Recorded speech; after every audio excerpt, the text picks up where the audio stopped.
Hello everyone, Dr. Sue here from Order Institute, Bridging Science, Spirit, and Human Possibility. I want to speak to you today about the real reason for yoga. Like, what's the real reason for yoga? The real reason for yoga is, it's a secret, I'm going to tell you later. Okay, so you might be new to yoga, you might be thinking about maybe yoga, maybe getting a mat, maybe putting it together, maybe going to a class, venturing out, doing this kind of thing because everyone's talking about yoga, etc.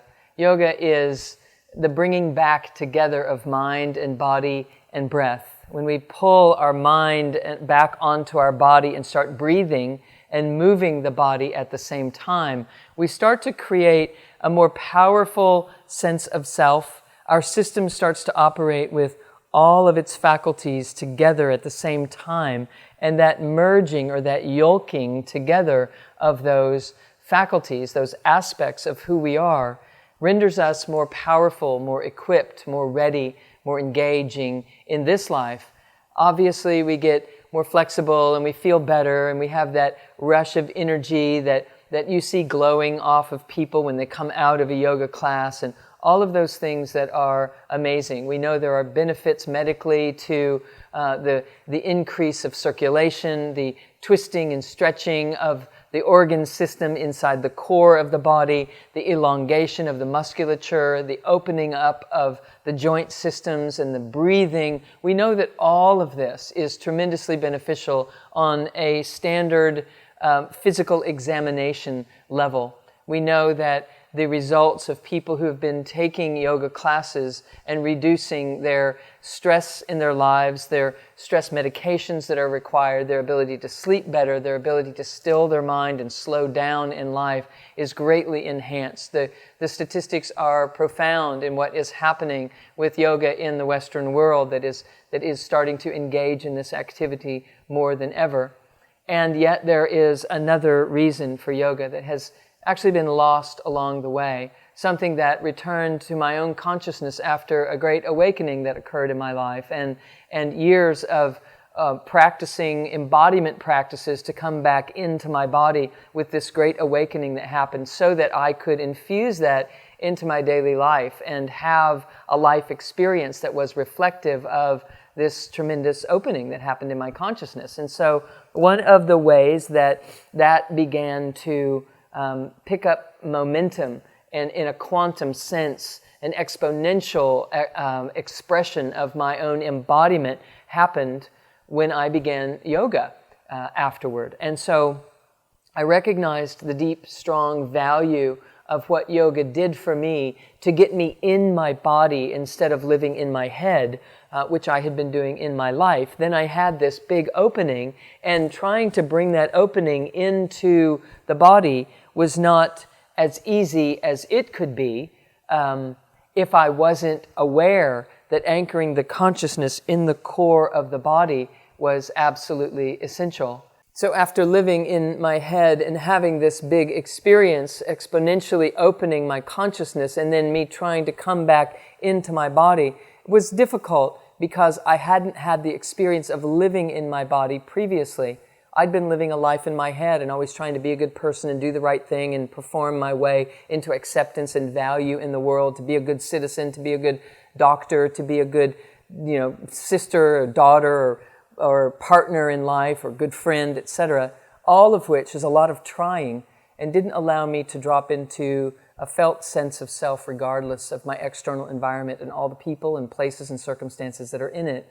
And so what happened was I went to yoga class and I recognized this was how I was going to facilitate this exponentially above and beyond the other practices that I'd been utilizing for years in an attempt to come into my body to reproduce my ability to access this higher state of consciousness. So the real reason for yoga is to anchor your consciousness in the core of your body and infuse yourself into every layer of your being so that your awareness, your conscious energy, who you really are, has the opportunity to be infiltrating every component of your being and bringing it to life here in this physical dimension, in this physical world. Your purpose on the planet is to be infusing yourself here fully as the divine God source being that you are. So if we're to be this cosmic unified field, this presentation of the divine here in this physical body, in this physical world, we're going to have to learn how to get into all the nooks and crannies, if you will, into every crevice of the body. Because when we are infused into the body, our energy emanates out into the world in a very different way. You know what it's like when you meet someone who's living in their heart, who's loving and kind and generous and present for you, that's listening to you, that cares, that goes the extra mile, that is available, that has a sense of wisdom about them, versus when you meet somebody who has all the answers, who's telling you this and telling you that, but doesn't live it or doesn't have it, or this kind of thing is a distinction that's time has come, because we are awake at a place now that we want what's authentic, what's real, what's true. We want to know that you know. We want to know how. We want to know how to recognize who we really are in the world, and our sense of well-being and okayness is not based upon the conditions of our external world. We want to know that we are the bringer of the peace, that we are the creator of our lives, that we're not subject to the circumstances that we find ourselves in, that we use those circumstances as our spiritual practice, and that we learn how to infuse our consciousness into our body to anchor our ability to do that day in, day out in an unwavering fashion. That's the real reason for yoga. The reason for yoga is to bring yourself here consciously, fully into this body.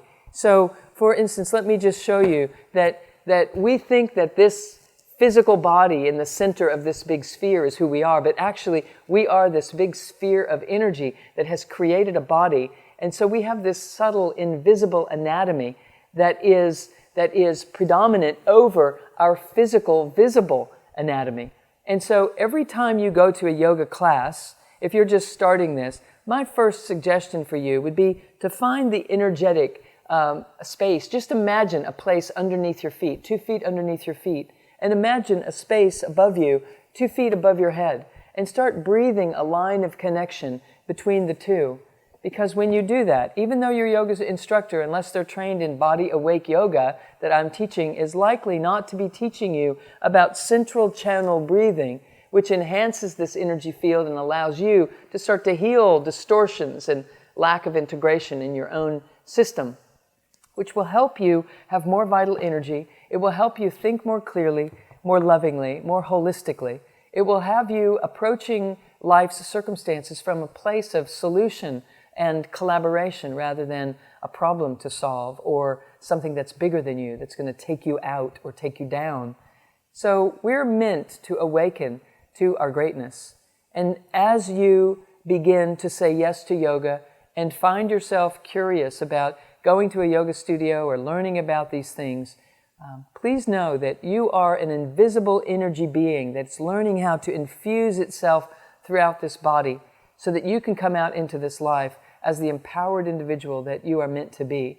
Now, anchoring the consciousness in the core of your body is what BodyAwake Yoga is all about. That is the yoga that I've created inside my Energy Codes coursework that I travel around the world and teach. And so you can visit us on our website and learn about our entire BodyAwake Yoga program, which you can learn about all the yoga positions and what they do for you.